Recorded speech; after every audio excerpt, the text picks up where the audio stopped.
Light Melody here, and I hope you guys are ready for a long video. Because this video has been on the back burner for a long time, and I was waiting for a certain opportunity to appear, and it finally did a couple weeks ago. What that opportunity is, you're gonna see at the end of the video, because it has to do with me as the Pokemon champion. Now, today's video is going to be about my Elite Four members and, of course, my team as a champion. Now, I've decided it's going to take place in Kanto. So you're probably looking at me like, wait, Kanto has an Elite Four. The Indigo Plateau. You can't really replace that now, can you? Well, if we follow my Pokemon Trainer timeline, you know that I have been to Kanto, Hoenn, Sinnoh, Unova, Kalos, Hoenn again, Alola, Johto, and back to Kanto. Now, about a year or so ago, I made a video about what kind of gym I would have if I was a gym leader. And it was a Fairy-type gym. You can see that with the card above me. Now, I'm going to assume that actually took place in Kanto. After I, as a trainer, returned home, I thought it was time for Kanto to finally have a Fairy-type gym, and that is the gym I discussed in that video. Now let's say it's a couple years and maybe somebody who runs the Elite Four wants me back as the champion. I didn't take the champion role. Maybe it's Lance that comes to ask me if I wanted to be champion again. And I maybe thought it was the right idea, but only on the condition that I get to pick exactly who gets to be my Elite Four members. And I mean anyone from the Pokemon universe. But today you're going to see exactly who I picked to be my Elite Four members along with their teams. Now, the way this Elite Four is going to work is more akin to the Generation 1 games. So yes, you're not going to be picking which Elite Four member you're going to face first. Not only that, but along your journey, you might get a few hints as to what types these Elite Four members are. You're not necessarily going to know what order they are in, but you're going to get a bit of a hint. So, without knowing what order they are going to be in, what kind of types they're ultimately going to be, you're in for a journey. I hope this is going to be a challenge for you. Hopefully the teams that have been created are at least going to give you a bit of a struggle, because I do want a challenging Elite Four gameplay. I've said this before, I'll say it again, it's time to be a little bit more challenging, Game Freak. So that's what my Elite Four is going to be about. Now with that done, let us continue to the first room that you walk upon.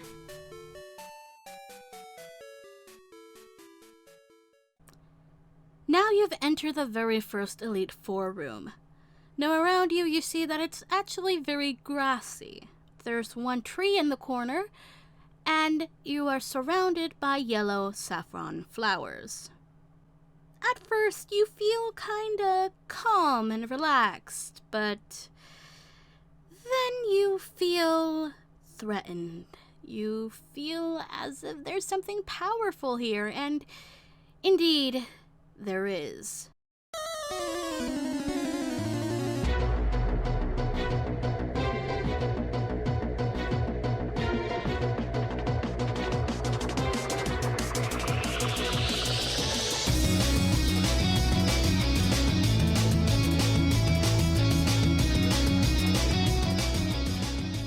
Are you surprised? I mean, I'm sure the room full of saffron flowers would have probably given it away, but if not, yes, the first E4 member that I've chosen is Sabrina. Now, I chose Sabrina because I think by this point she probably deserves a spot in the E4, considering back in Generation 1 when Bug really was the only weakness to psychic types, Sabrina has gained her spot as being one of the toughest gym leaders. But I'm sure you've also noticed that her design is pretty different. Yeah, I decided to age some of these characters up a bit just so they look a little bit more relevant, since some of these characters you haven't seen for a while, and I thought it'd be cool to age them up a bit. The most current picture that we have of Sabrina is all the way from Gen 3 and it's stuck till Gen 5. This is what we came to know Sabrina as currently. So, I really liked her long hair that she used to have, so I thought maybe she'd grow it out again. Therefore, she has long hair again and a purple and black color scheme just because I think that fits the psychic type a little bit better. Besides that, let's take a look at her team. Now, I know she has a full team in Gen 5 during the tournament, the World Tournament I think it was. But with a little help from Hadokener, we've come up with interesting teams for each of the Elite Four members. And hopefully it'll give you a challenge. So, first up for Sabrina, who do we have? Why, none other than her signature Pokemon, Alakazam. I mean, come on, how can you not expect her classic Alakazam? Yes, this is the same Alakazam that you face in Generation 1, and is pretty much her signature Pokemon and her partner. So I figured it'd probably stay. Her second Pokemon is a Slowking, yet another Pokemon that returns from her World Tournament team. Now the next 3 Pokemon are actually newcomers for Sabrina. I figured it was time to upgrade these teams just a little bit, and to throw you some curveballs along the way. Now, this next one is actually a Generation 6 Pokemon, and it's none other than Malamar. I thought this would be a pretty interesting thing, just in case you have some Dark-type Pokemon. But if you brought some Ghost Pokemon instead of Bug Pokemon along with your Dark types, I'm pretty sure you're gonna have a bit of a tough time with that, since her next Pokemon just happens to be a Dusknoir. Now you gotta be asking, wait, why does Sabrina have a Dusknoir? It's not a Psychic type. No, it isn't, my friend. But I mean, come on, if Sabrina only had Psychic types, this would be way too easy of a battle, don't you think? So, I thought why not pull a Flint of the Sinnoh Elite Four? After all, not all of his Pokemon are Fire types. Now we all know Sabrina is supposed to be a legitimately tough opponent. If she actually has Psychic powers or not, that's up to you. But I figured Sabrina probably had enough of playing games and taking it easy on you just for being the 5th gym, and having to stick to her gym type. So if facing a Dark-type Dusknoir wasn't enough for you, how about facing a Dredagon? I hope you have some Ice or Fairy moves on you because this is about to be a very difficult fight. If you do happen to beat Sabrina, then she congratulates you, and then you get to move on to the next Elite Four member room. I hope you brought enough Hyper Potion and Revives because Sabrina is just the first of the curveballs.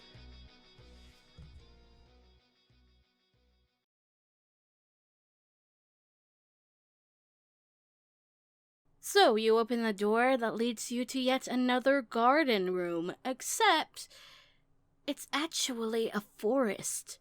A pretty nicely shaded forest, might I add. But among the ground, you see that there are a bunch of bushes with yellow flowers in them. Now, they don't look like saffrons, but they look like something you would see in a tropical region. Now, how these plants manage to grow in a wooded area instead of a tropical region, nobody knows except the caretaker of this very room, who just happens to be sitting on a stump in front of you. You walk up to them and they slowly stand up and turn to face you, when you suddenly realize...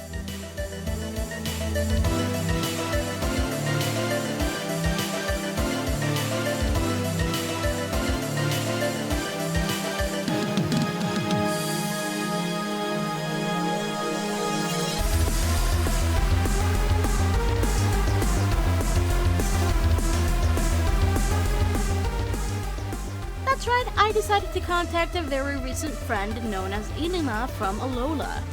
He decided he wanted to try giving an Elite Four a shot, since he can't be one in his home country. Now, Ilima here is aged up by a lot. Let's assume he's 23 at best. Given the age of his current picture right here, he is suggested to be anywhere from 11 to 19. Let's assume he's a late bloomer and is around the age of maybe 19. About 3-4 years later, he looks like this. It wouldn't be that much of a drastic change. Maybe he could have been 16 at the time of Sun and Moon, we don't know. Literally, they gave him the age range of 11 to 19, so yeah, I expect this guy to actually grow a bit since the last time you've seen him. Now, I'm sure you all remember that Ilima is a normal type user. Just as Sabrina, he's gonna have some curveballs in there, but he's not gonna have any of his signature Pokemon with them. However, they will be watching from the sidelines. So at the sidelines, you're going to see Smeargle, Gumshoes, and Eevee, and any other normal Pokemon I seem to forgetting. But now onto his actual team that he's going to be facing you with. Now, what kind of team would Ilima's team be if there wasn't at least one Alolan Pokemon? And that just so happens to be the brand new Beware. Beware is a threat to be reckoned with, and I'm sure most of you guys should know about this seemingly adorably innocent bear that can crush you with its hugs. Now, with being a normal fighting type, it's still weak to fighting and gaining a few more weaknesses against Flying, Psychic, and Fairy. However, it is now resistant to Rock, Bug, and Dark, along with being absolutely immune to Ghost. Now, the next Pokemon is actually going to be a little bit out there. It's actually a Generation 5 Pokemon, and that's going to be Reuniclus. If you just so happen to have any Fairy, Flying, Psychic, Fairy type or moves on your team, well, Reuniclus is actually going to take care of that weakness for Beware, which means pray that you still have a Ghost or Dark type move available to take down Reuniclus. But if that wasn't enough of a curveball for you, there is still more ahead. Now be careful if you do have a Dark or Ghost type Pokemon, because if Ilima sees you using that against his Reuniclus, he's gonna send out Stoutland instead. Got you there, didn't I? Well, maybe not, because it is a normal type. But it does help Reuniclus. Sure, he could have sent out Beware, but maybe this is a little bit more logical, just in case that Pokemon you use has something else other than fighting moves. Now expect Stoutland to have one of the Fang moves, which one will probably depend on your starter Pokemon that you picked. If not, it probably will be completely random, but I think the whole if you pick your starter Pokemon, you picked what move this Stoutland is going to have at the end of the game. But if you can get through Stoutland, hope you can get through this next Pokemon, which is going to be Snorlax, which is probably going to have Pulverizing Pancake. I know Ilima is an Elite Four member in Kanto, but that doesn't mean he can't bring something from home, can he? That being a Z move.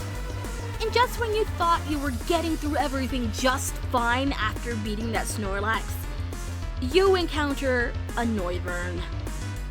Come on, cut me a break. We didn't get to see everything Ilima had to offer. He was the first trial captain, and then we supposedly never saw him again. This Noivern is going to be hard for you, being a flying and dragon type. Hopefully, you have an ice move still available in reserve, because that's going to be the most effective move you can use against this Noivern. If you happen to beat Ilima, Ilima will congratulate you for beating him, thank you for the fun battle that you've had against him, and will let you go on to the next room.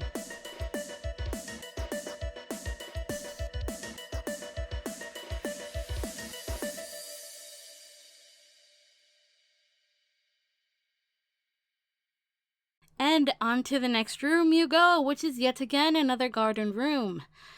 Except this time around, you see lots and lots of fruit-bearing trees. These trees have little fruits on them that are orange, and you decide that they look pretty tasty. So you go up to one of the trees, and you reach up to grab the fruit, but before you can, you hear someone say, "Hey! Don't eat those! They'll kill you!" And before you can figure out where it's coming from, you hear something.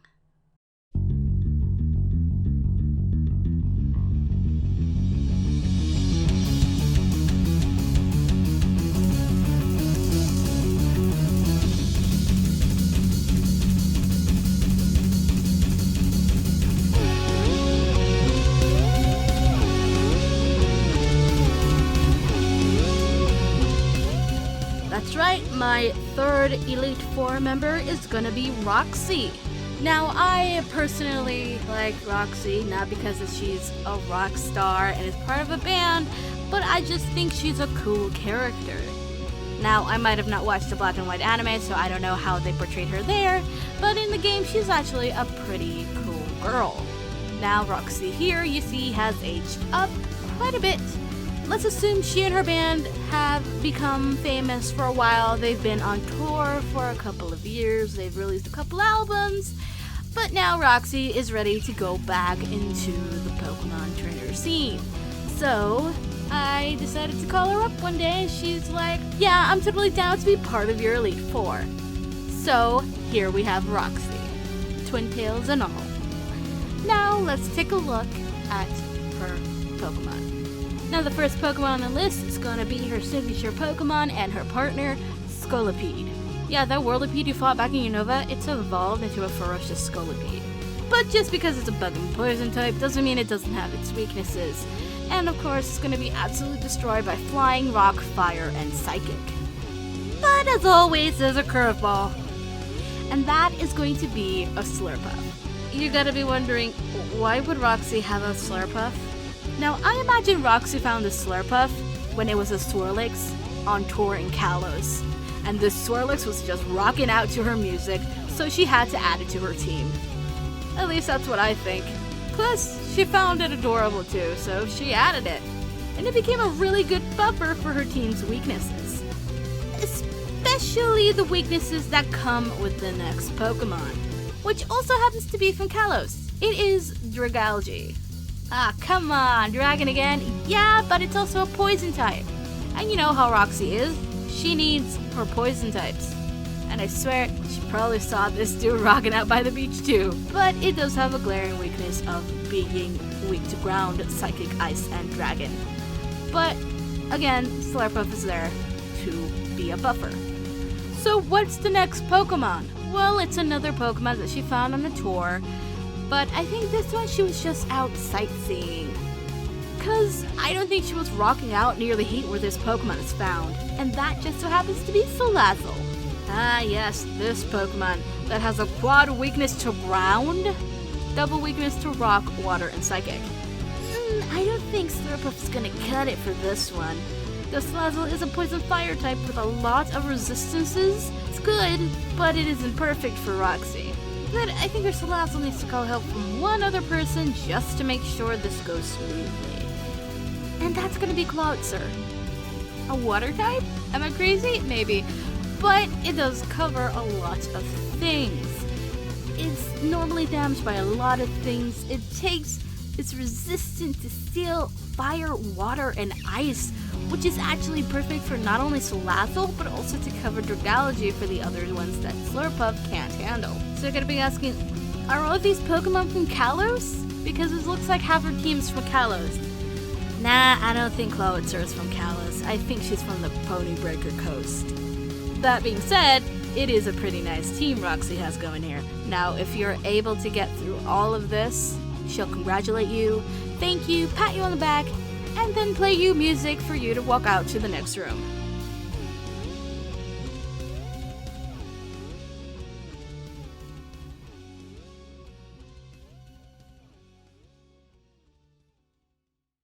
Now, before we enter, originally this spot was going to go to Claire, but then I remember she does make a bit of a fuss when you beat her, so someone like that really doesn't deserve the spot of an Elite Four member. You have a long way to go to beat Lance, Claire. So instead, there's someone else. Now you have entered the very last Elite Four member room, and around you see a bunch of very small meadow-like flowers surrounded by many tall bark trees. Now it's actually pretty serene here. It's pretty calm. But you sense something. You sense a very powerful force. As if someone has experience. This next one isn't a normal trainer. It's actually someone you've probably faced in the past. It's someone who's not that recognized in the community, but it's someone who has been pushed aside for many, many years. Someone who has reigned over Johto and is known throughout Johto. You know, I'm just gonna let them introduce themselves.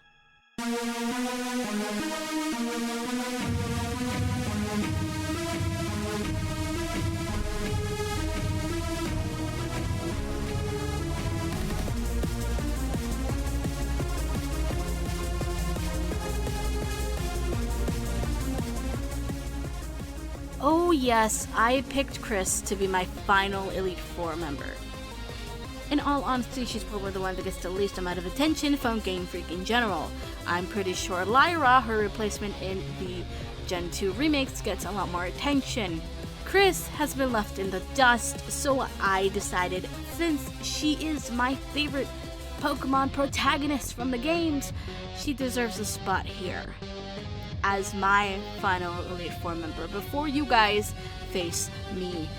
Now her team is a little bit out there, but it's to reflect that she was a protagonist. She was you at some point if you played as Chris. So what does she have? The first Pokemon on her team is going to be a Venusaur. A Venusaur? A Venusaur. A Venusaur that can Mega Evolve. Now, normally Venusaur is weak to Flying, Fire, Psychic, and Ice, but once Venusaur Mega Evolves, it's only weak to Flying and Psychic. This next Pokemon is going to take care of the Flying Psychic weakness Venusaur has when it Mega Evolves, and that's going to be Braviary. Braviary is your normal flying Pokemon from Unova. It has weaknesses to Rock, Electric, and Ice, which you can say Rock and Electric are pretty common. So what does Chris have against those? Well, it's a good thing you follow the pattern and can guess by now, but that's gonna probably be a Ludicolo. This Ludicolo is a nice guy, wants to dance everywhere, but this dude is weak to Flying, Poison, and Bug. Not Ice, because he is, of course, a Water Grass type, so the Ice one is pretty much just 1 times effective. Now, is there someone set up to counter this Ludicolo? Of course there is. And that's going to be Drampa, a normal dragon type. Now, Drampa is pretty new to the scene, and it's also pretty cool and likes berries and stuff. But it is weak to fighting Ice, Dragon, and Fairy. But then you'll ask, there has to be one more Pokemon who is going to look after Drampa. And who is going to look after Drampa? Well, if you know anything about Chris, there are 2 Pokemon she is known to be around. And this is one of them. And that's going to be Miss Magius. Miss Magius evolved from a Misdreavus that Chris had since the beginning of her journey. It's going to protect Drampa by being immune to fighting along with normal and ground. If you don't have any ghost or dark type moves left, you might be out of luck. If you do, you're really lucky and really good at managing your moves. But this is what Chris has to offer. This is what Chris wants you to face. Now, Chris isn't that talkative, as far as I'm aware anyway. If you do win, she will smile, nod, and then show you the door.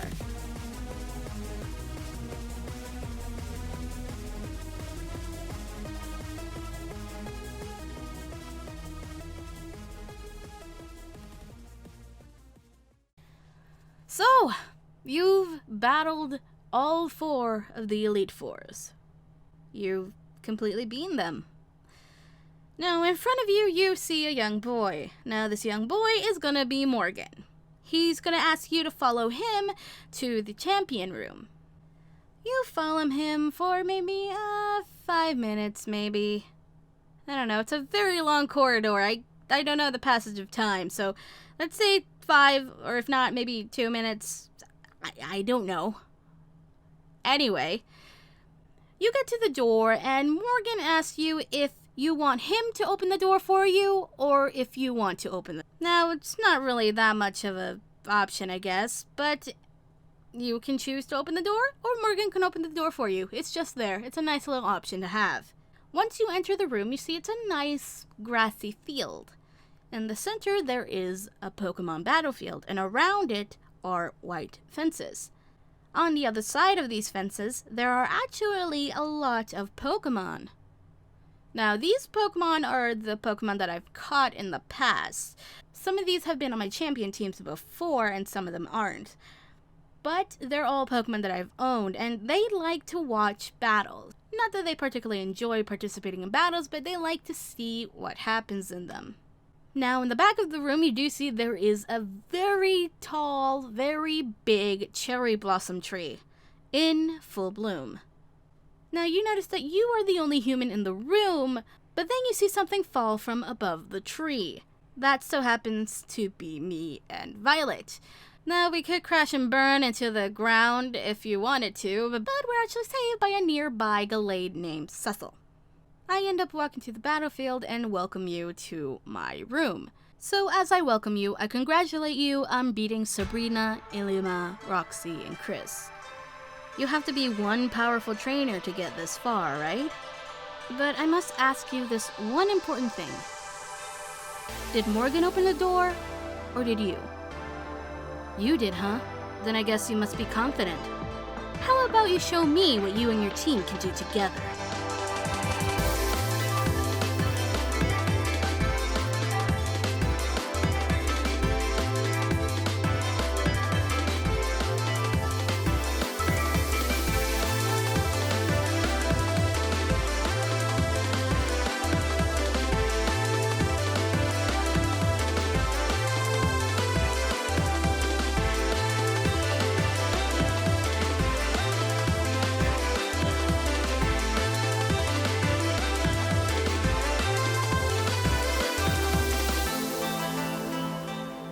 Together?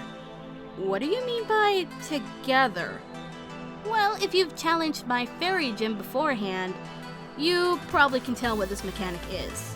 The point of opening the door yourself means that you trust your team. It means together you guys will face anything in your way. So if that's true, then if you open the door yourself, this battle is going to be a double battle. No champion has done this. I thought this would be a nice twist on the champion battles, which is why I have 6 Pokemon. Now, this is me assuming that every single person that goes to take on the Elite Four and the champion always have 6 Pokemon in their team. Not just in the Pokemon world, but I'm also assuming of the trainers that play the games in our world. For the most part, we usually have 6 members on our team. Unless you're playing a Nuzlocke and you have very crappy luck. But double battles are a thing I like, and double battles will show that you have the most balance in your team. Remember when I said managing your moves is important? Yeah, this is why. Double battles, make sure none of your moves can attack your own Pokemon. Make sure they have an ability that will negate any damage that they take from your own move. And make sure your team is in sync. My team might not be the best team for double battles, but our bonds are a different story.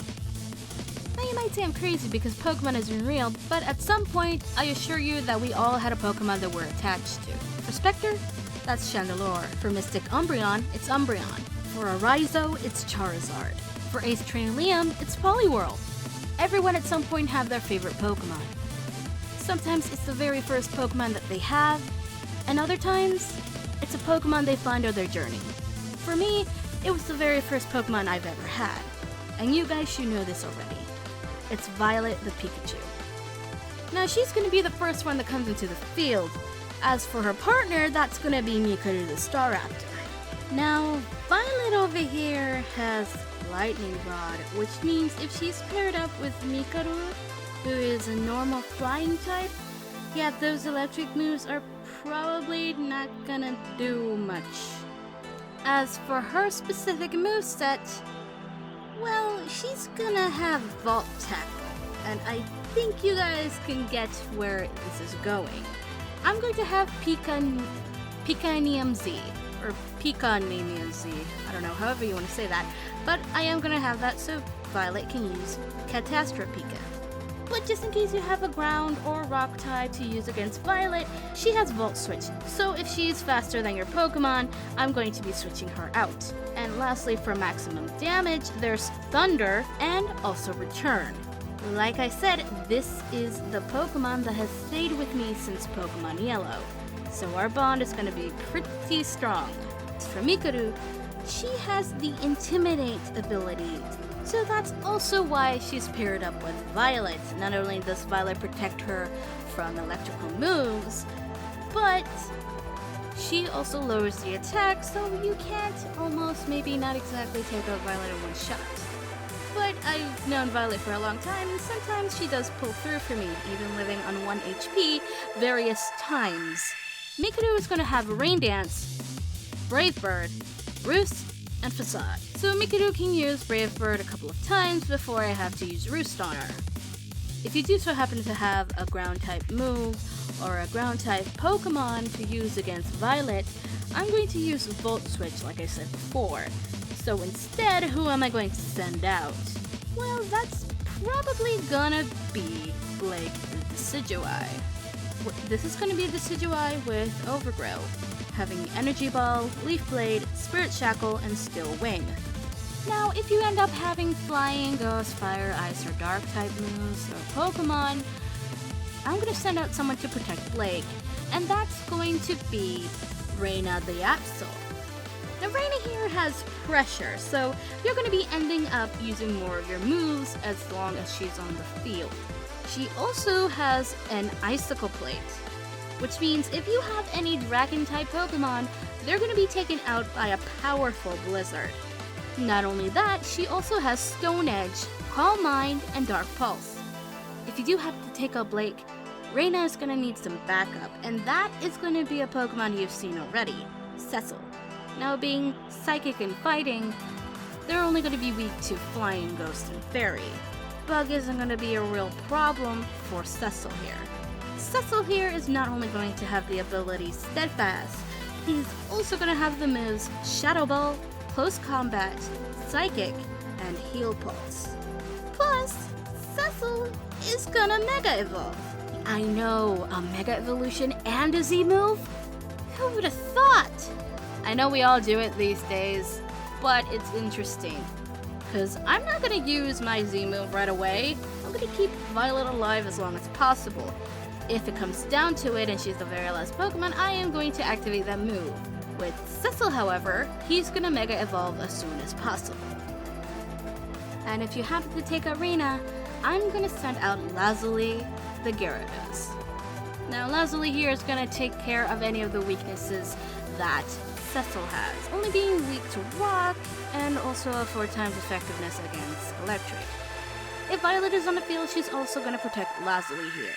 As for Lazuli, they're probably going to have Intimidate and Moxie. Now, Lazuli is going to have Rain Dance, but it's also going to have Fire Blast. Not only is it going to have Fire Blast, but it's also going to have Hurricane. So you better hope that Rain Dance isn't going when Hurricane is about to come out and play. And lastly, they're gonna have Surf. I mean, what kind of water Pokemon doesn't have Surf? If you manage to beat every single one of my Pokemon in a double battle, then congrats! You beat me. You beat the champion of Kanto, and now you're gonna be the champion of Kanto yourself. So why don't you head to the Hall of Fame and get registered as the current champion then? Or at least have your name in the Hall of Records. So I hope you guys enjoyed this video. It's been on the back burner, like I said, and the last opportunity that I needed was, well, I needed a theme for myself.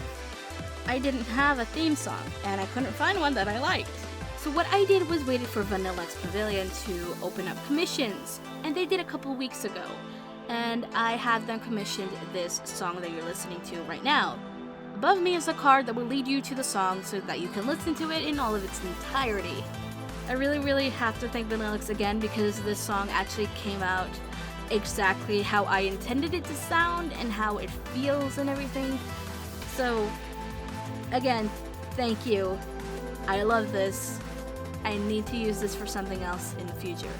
But yeah, tell me what you guys thought of my Elite Four, about my team, if there's something that I can improve on. But again, every single one of these Pokemon have been on my teams.